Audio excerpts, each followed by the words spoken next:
Ada kerajaan. Nah, itulah dari segi metodologi, ya kan? Itu kelemahan dari ilmu sejarah di Indonesia. Nggak masukin variabel mas. Tidak masukkan variabel ekonomi. Oke. Mutlak dalam kajian sejarah harus variabel ekonomi. Ini mumpung ilmu sejarah belum dia hapus Nadiem nih ya. Kan? Nadiem kan udah tangannya gua hapus nih. Wah, gua hapus. Kan dia begitu aja udah nggak ketahanan. Mau ngapus sejarah. Nah, mumpung dari itu metodenya kita benahin.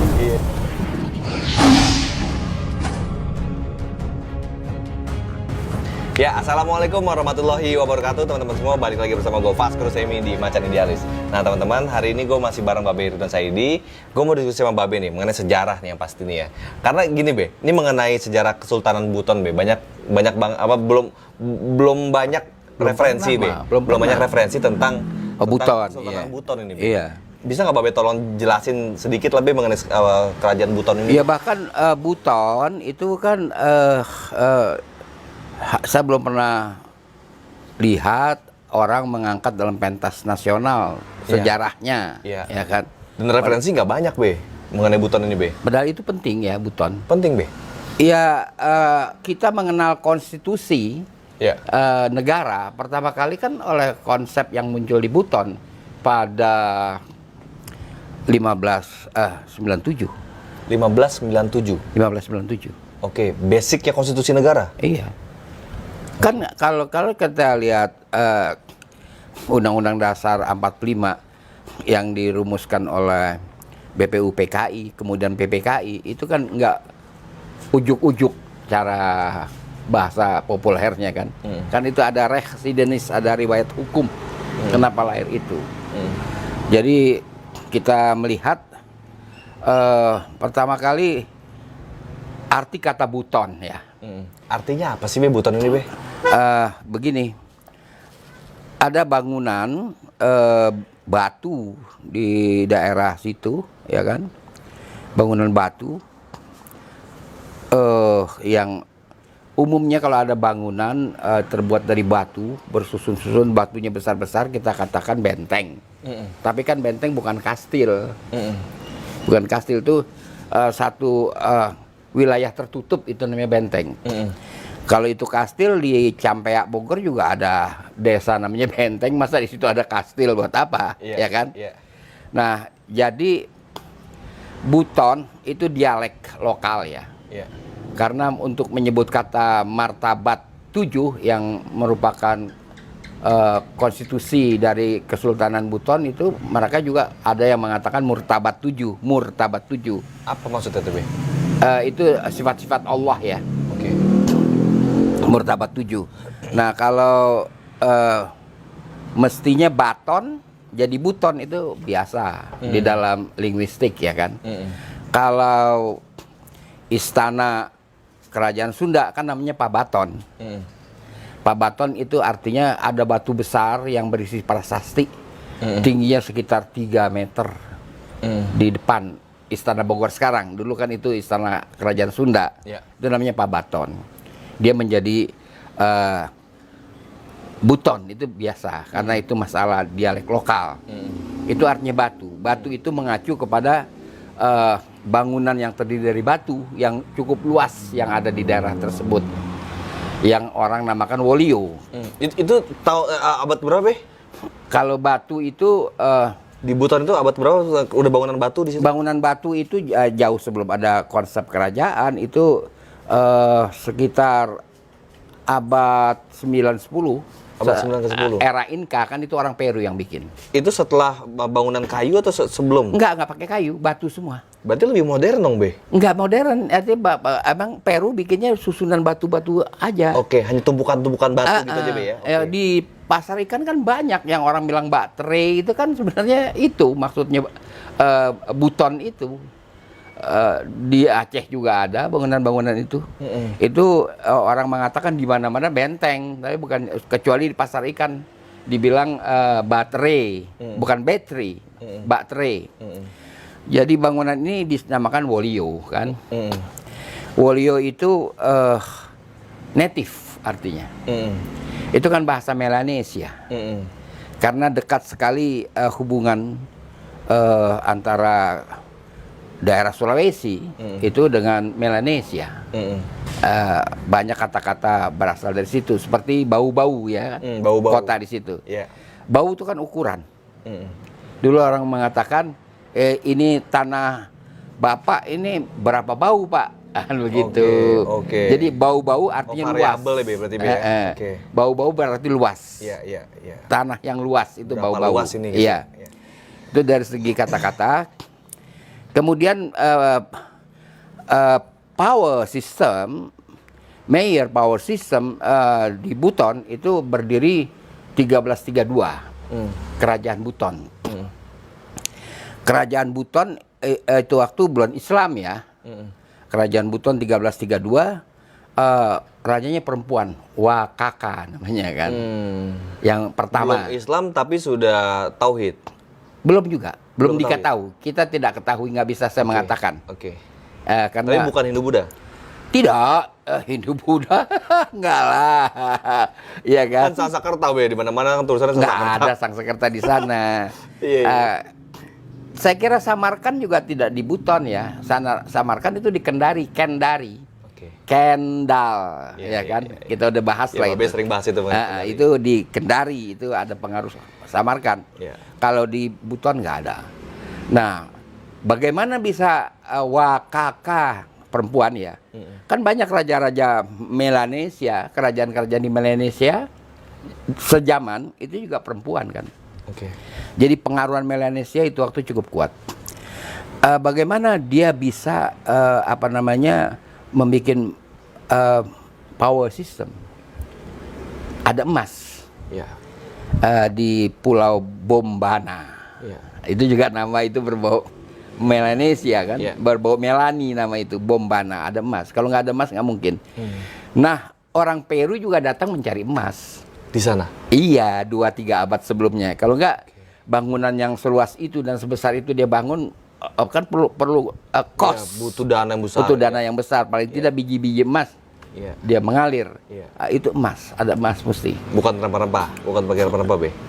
Rempah-rempah di daerah Ternate, Tidore dan Saparua ya. Iya.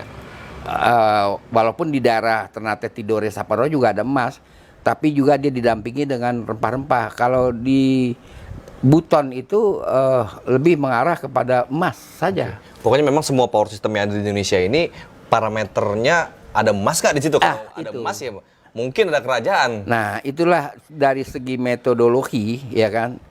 Itu kelemahan dari ilmu sejarah di Indonesia. Nggak masukin variabel emas. Tidak masukkan variabel ekonomi. Oke. Mutlak dalam kajian sejarah harus variabel ekonomi. Ini mumpung ilmu sejarah belum dihapus Nadiem nih ya. Kan Nadiem kan udah tangannya gua hapus nih. Wah, gua hapus. Kan dia begitu aja udah nggak ketahanan. Iya. Mau ngapus sejarah. Nah, mumpung ada itu metodenya kita benahin. Iya. Harus masuk variabel ekonomi, kalau nggak bisa kita mengerti. Oke. Nah, berjalanlah Wakaka ini sampai kemudian masuk Islam ketika abad ke-15 ya. Masuk Islam ketika abad 15 atau sebelum itu sudah masuk. Tapi kerajaan Buton menjadi kesultanan itu mesti setelah Turki. Oh, setelah Turki barulah Buton. Ya, baru kerajaan-kerajaan itu di Indonesia menjadi kesultanan. Oke. Karena pengaruh khilafah Turki ini, Be. Yes. Oke. Itu 1453 kan, Konstantinopel direbut, Iya. ya kan? Iya. Lalu berdirilah Ottoman. Iya. Ya kan di Termasuk situ. pengakuannya dari Kesultanan Jogja pun mengakui kan ada Iya, pengaruh dari betul. Iya. Turki. Jadi mesti setelah 1453. Nomenklatur kerajaan itu berubah menjadi kesultanan. Kira-kira setelah berdirinya Ottoman di Konstantinopel 1453. Itu korelasinya. Karena pada saat itu setelah Ottoman berdiri di seluruh tanah Melayu ya, bukan Indonesia saja, di Malaysia juga di mana-mana orang sudah memakai nomenklatur kesultanan. Setelah itu, setelah Konstantinopel jatuh ke tangan Ottoman, Oke. ya kan. Dan sultan yang pertama di Kesultanan Buton itu Sultan Kaimuddin Kalipatul. Oke. Nah, beliaulah yang pertama. Iya. Islam terus Oh, berkembang. ada sultan pertamanya di situ pada saat itu, Be? Iya, sultan pertama itu. Kalau raja pertama adalah Ratu Wakaka kan. Iya. Baru kemudian hadir sultan. Ya kan? Itu berbeda nggak kerajaannya? Maksudnya power sistemnya berbeda atau sama? Masih sama Masih saja, satu cuma persen, cuma berbeda berbeda nomenklaturnya. nomenklatur. Oke. Tapi yang tetap bertahan adalah sistem yang dinamakan Patalimbono. Apa itu, Be? MPR. Ya Oh, sama MPR kita sudah bahas sama Pak Garuyung kan ada Nini Mama. Iya, Ya kan? iya. Kerajaan Sunda ada Juru Pengambat. Iya. Jadi kekuasaan raja atau kekuasaan sultan dibatasi oleh adanya Patalimbono. Karena dia yang berhak menaikkan dan menurunkan orang dari kursi kesultanan. Oke, perwakilan rakyat lah. Perwakilan rakyat gitu. Iya. Lalu kita lanjut pada 1597 itu muncullah konstitusi. Iya. Konstitusi itu mengatur etika kekuasaan. Oke. Bagaimana? Apa hubungannya Berapa masa berkuasa? jabatan? Tidak mengatur kuantitatif, mengatur lebih kepada kualitatif. Kekuasaan itu untuk apa? Untuk apa berkuasa? Ya kan? Apa tugas-tugasnya ya, gitu, Be, ya? dikaitkan dengan sifat-sifat utama Allah yang 7 itu. Oh. Murtabat atau martabat yang 7 itu. Iya. Jadi nggak boleh semena-mena dan sebagainya. Siapapun bersalah harus dihukum. Itu mengandung etika. Etika berkuasa, etika kekuasaan. Begitu kan? Sebenarnya untuk zaman sekarang ya, buku Martabat 7 itu bagus dicetak ulang ya. Ya, diedarkan lagi ya kan secara terbatas. Iya. Ya kan? Iya. Perlu itu. Iya. Penguasa-penguasa zaman sekarang membaca Martabat 7. Biar punya etika. Iya. Itu diatur betul-betul bagaimana orang itu kalau sewenang-wenang hukumannya apa. Nggak boleh menghukum orang sembarangan. Tidak boleh semena-mena berkuasa, tidak boleh zalim. Itu diatur oleh Martabat 7. Jangan ada kriminalisasi gitu. Nggak boleh ada kriminalisasi, dan itu adalah sumbernya adalah tasawuf Islam dari kitab-kitab yang beredar sejak 1620 dan sebelumnya. Sebelum itu pun kitab-kitab tasawuf. Dan yang paling banyak beredar ya 1620, tapi sebelum itu udah banyak beredar. Sumbernya adalah ajaran-ajaran sufi mengenai itu. Konstitusi 1597 yang disebut Martabat 7 itu. Nah ini kalau kita bicara dari segi hukum konstitusi ya kan, saya mengatakan bahwa Undang-Undang 1945 tidak ujuk-ujuk muncul. Ada residenis, ada riwayat hukumnya. Ini tertulis loh, Martabat 7 itu tertulis di dalam Arab Melayu, ya kan? Tertulis. Dan banyak yang tanya, ini pengaruh dari mana? Ya, karena hubungan Kesultanan Buton dengan Kesultanan Melayu di Melaka itu erat. Jadi sangat mungkin raja-raja Malaysia itu sudah memiliki konstitusi. Itu. Tapi kan pulau itu kan nggak besar, Be, Pulau Buton itu, Be. Apakah kerajaannya masuk kerajaan besar? Apa di luar pulau itu masih wilayah dia? Monaco juga kecil. Raja juga. Iya. Grace Kelly, Iya, bintang Hollywood pernah jadi ratu. Jangan salah. Iya. Ya kan? Nggak dibatasi oleh keluasan wilayah, tetapi apa sih penghasilannya? Dia menghasilkan emas. Masih banyak di sana. Banyak. Oke. Jadi dia berperan dalam zona ekonomi Indonesia Timur, yang meliputi Banjar, daerah Makassar, Bone, Kendari, Goa, lalu Amurang, Pinrang, ya kan, lalu Saparua ke timurnya. Walaupun zona ekonomi kan berdiri sendiri, Be. Zona ekonomi berdiri sendiri, tapi kan tuh ada ikatan, ada regionalisme. Itulah yang kemudian dari sejak abad 11 ya. Abad 11 itu zona ekonomi sudah berfungsi, sudah ada alat tukar meluas, disitulah mengalir agama dari edaran situ. Dan walaupun sebelumnya sudah dari abad ke-8, tapi lebih luas lagi peredarannya setelah zona ekonomi. Dan itu salah satu faktor adanya dasar negara kita, Undang-Undang Dasar 45 ini, salah satu dari situ. Iyalah, dari mana kan kita mengenal MPR, memangnya dari mana? Oke. Kita tahu ada pembatasan kekuasaan top eksekutif dari mana? Kan semua kerjaan kita membatasi kekuasaan raja, nggak ada yang semena-mena. Oh, jadi merangkum segala macam dasar-dasar hukum di setiap kerajaan-kerajaan kita. Iya, kita kan banyak orang tua di situ. Bukan dari Belanda, katanya dari Belanda, Be. Dari Belanda itu formatnya. Oke. Formatnya Be ya. format, bukannya isi. Oke, bukan Formatnya kontennya, Belanda, Be, ya? bukan kontennya, itu formatnya Belanda. Oh. Kita pakai, Iya, kan? iya. Dan itu standar untuk Iya. Eropa kontinental. Iya. Itu jangan salah dalam soal ini ya. Jadi jangan tiba-tiba meloncat dalam bicara Undang-Undang Dasar 45. Iya. Itu ada dasarnya. Oke, peran dari Kesultanan Buton itu di Indonesia apa yang paling penting, Be? Peran yang paling penting adalah itu kan persinggahan atau penghubung dengan antara wilayah kita. Tadi saya sudah katakan dari Banda Neira, Raja Ampat dengan sampai Banda Aceh. Karena titik tengahnya kan ada di Buton dan Banjarmasin. Oke. Titik tengahnya kan ada di Termasuk situ. kesultanan penting ya, Be, ini, Be, ya? Kesultanan penting dari segi Geografis. geografi, Iya. geostrategi itu penting Oke. letaknya. Karena itu kan orang Peru juga nggak sembarangan, dia bikin wolio kan, benteng di situ, bukan kastil, benteng. Iya. Jangan diartikan kastil, benteng itu tempat tertutup. Iya. Sekarang tuh masih ada nggak, Be, penerus kesultanannya? Saya rasa ada. Masih ada, Be, ya? Ya saya rasa ada, cuma kan yang menjadi persoalan, apakah kedaulatan mereka itu habis? Menurut saya enggak. Maksudnya gimana, Be? Kan sudah diserahkan ke NKRI. Ada 18 loh orang yang ikut dalam BFO yang dipimpin Sultan Hamid.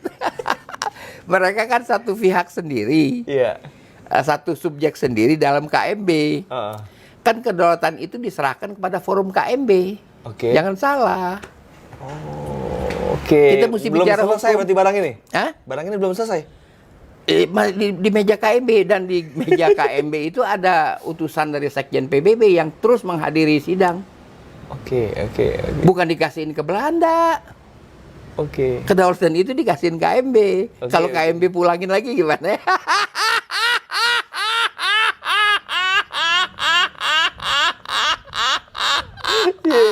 Iya kan? Iya. Jangan lupa. Iya.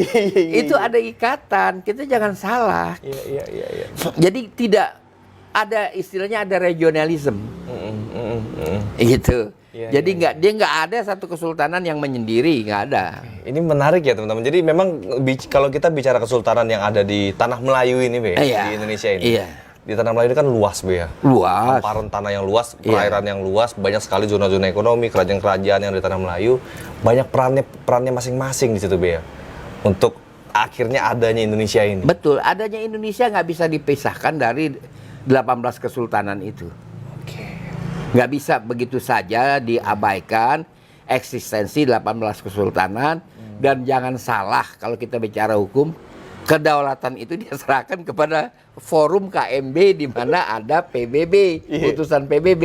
Iya. Sekjen ada di situ. Ada. sekjen. Ya, teman-teman, inilah perlunya kita mempelajari sejarah bangsa Indonesia. Sebelum adanya bangsa Indonesia ini, apa sih sejarahnya gitu loh. Bukan berarti ada kerajaan-kerajaan yang tanpa ada emas dia ngakunya kerajaan besar. Ada juga kerajaan yang sebenarnya masih banyak tapi dikecil-kecilkan sama sejarah yang ada di buku sekolah, Be. Nggak ditaruh di pentas. Nggak terlalu dipentas gue, Be, ya. Iya. Nah ini kok yang Iya, saya iya. sering berpikir ya, di tengah apa orang bilang ini ada COVID ya, Iya. saya berpikir bahasa Belandanya begini, saya khawatirnya itu kedaulatan 18 kesultanan yang disampaikan yang tergabung dalam BFO, Bijeenkomst Federal Overleg, itu yang dipimpin Sultan Hamid itu, saya khawatirnya oleh PBB di retur afsender. Retur afsender itu dikembalikan kepada yang empunya.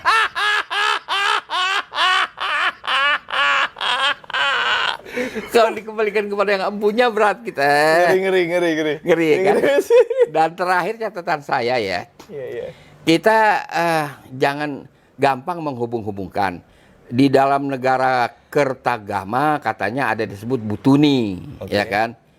Butuni itu buton, tunggu dulu, belum tentu. Beda itu. Beda, Butuni dengan buton lah beda. Buton atau beton, ya orang Betawi kan bilang kalau tembok tuh beton. Iya. Buton, beton, baton itu satu rumpun. Butuni enggak.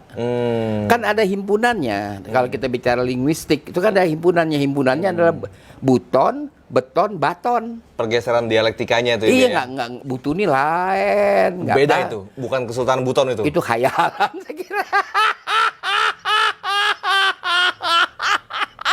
Saya kalau udah babat ya kan, saya baca tapi rada-rada enjok saya.